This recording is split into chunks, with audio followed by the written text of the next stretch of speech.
मुख्यमंत्री जी जहाँ कहते थे न किसी को हम फंसाते हैं न किसी को हम बचाते हैं, लेकिन लगातार अनंत सिंह हत्या जैसे आरोपी जो अपराधी थे वो तो सलाखों के बाहर आ गए और पहलवान सबको बुला रहे हैं। इसलिए कोई दम नहीं है, इनको किसी तरह का सुरक्षा दे दो। इससे बिहार का भला होने वाला नहीं है। नीतीश कुमार का भला हो सकता है लेकिन बिहार की जनता का कोई भला नहीं होने वाला। हमारे साथ बातचीत करने के लिए मौजूद हैं राजद के नेता रणविजय साहू जी, विधायक भी हैं, प्रधान महासचिव भी हैं आरजेडी के। मुख्यमंत्री नीतीश कुमार की सुरक्षा जो है बढ़ा दी गई, Z+ कर दी गई है, तो इसको लेकर कहा जाए राज्यसभा जाएंगे तो सुरक्षा बढ़ाया गया है। और देखिए, भारतीय जनता पार्टी जो राष्ट्रीय अध्यक्ष लालू प्रसाद यादव जी लगातार कहते थे, तेजस्वी प्रसाद यादव लगातार कहते थे भारत जराव पार्टी, ये पार्टी सिर्फ ठगने का काम करता है। नीतीश कुमार के नाम पर, अपने मुख्यमंत्री के नाम पर 2025 से फिर से नीतीश, यानी 30 तक बिहार की जनता से वादा किया आपने कि नीतीश कुमार जी बिहार का सेवा करेंगे, बिहार को आगे बढ़ाएंगे। तरह तरह के आपने वादा किया, महिलाओं को हम लोन देने का काम करेंगे, जीविका दीदी को हम आगे बढ़ाएंगे। तो उन वादों का क्या होगा जो नीतीश कुमार जी ने बिहार की जनता के साथ वादा किया था?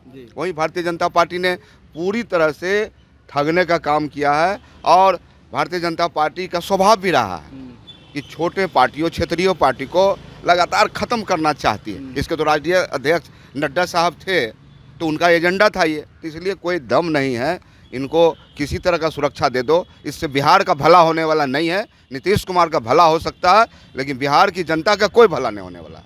नीतीश जी हमेशा कहा करते थे हम CCC से कभी समझौता नहीं करते हैं, क्राइम, करप्शन, कम्युनलिज्म। लेकिन बिहार में जो लगातार हत्याओं का दौर हो, फिर जिस तरीके से नालंदा में देखने को मिला, और फिर जो एक महिला को परेड कराया गया, वो सब को आप कैसे देख रहे हैं? अब तो देखिए, मुख्यमंत्री जी अपने गिरीश जिला के बारे में तो बता दें। और बिहार में अधिकारियों के घर से 90 करोड़ रुपया, जो एक DSP उसके मतलब उसके प्रॉपर्टी संपत्ति पता चल रहा है। तो बिहार तो तार तार हो रहा है। कथनी और करनी में अंतर स्पष्ट दिख रहा है। मुख्यमंत्री जी जहाँ कहते थे न किसी को हम फंसाते हैं न किसी को हम बचाते हैं, लेकिन लगातार अनंत सिंह हत्या जैसे आरोपी जो अपराधी थे वो तो सलाखों के बाहर आ गए और पहलवान सबको बुला रहे हैं। देश का पहलवान लोग आ रहा है। तो बिहार की जनता सब देख रही है। जनता बोलती नहीं है, जनता जवाब देगी, वक्त पर जनता जवाब देगी। कहा जाएगा इस बार महादलित समाज से आने वाले किसी एक आदमी को मुख्यमंत्री बनाया जाएगा भाजपा की तरफ से। आपको लगता है कि इस तरीके का होगा? जनक चमार का भी नाम अरे देखिए, भारतीय जनता पार्टी का मतलब ही है ठग पार्टी। ये तो 2013 में वादा किए थे अच्छे दिन का। पेट्रोल डीजल के दाम कम करने की बात की थी, महंगाई कम करने की बात थी, 2 करोड़ नौजवानों को रोजगार देने की बात थी, गरीबों को पक्के मकान बनाने की बात थी, देश में सभी जगह शौचालय बनाने की बात थी। कितने काम हुए? बिहार को विशेष राज्य का दर्जा, विशेष पैकेज, बिहार में पटना यूनिवर्सिटी को सेंट्रल यूनिवर्सिटी तक, तमाम वादे कहाँ गए? ये सिर्फ वादा करने वाली पार्टी है।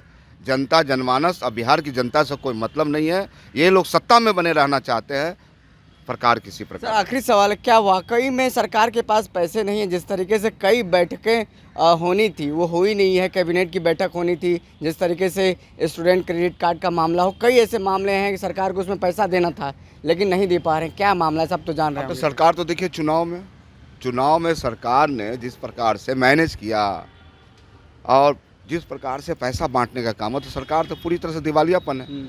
तमाम डिपार्टमेंट की हालात खराब है, वेतन नहीं दिया जा रहा है, हाहाकार मचा हुआ है, लेकिन सरकार अपनी पीठ अपनी थपथपा रही है।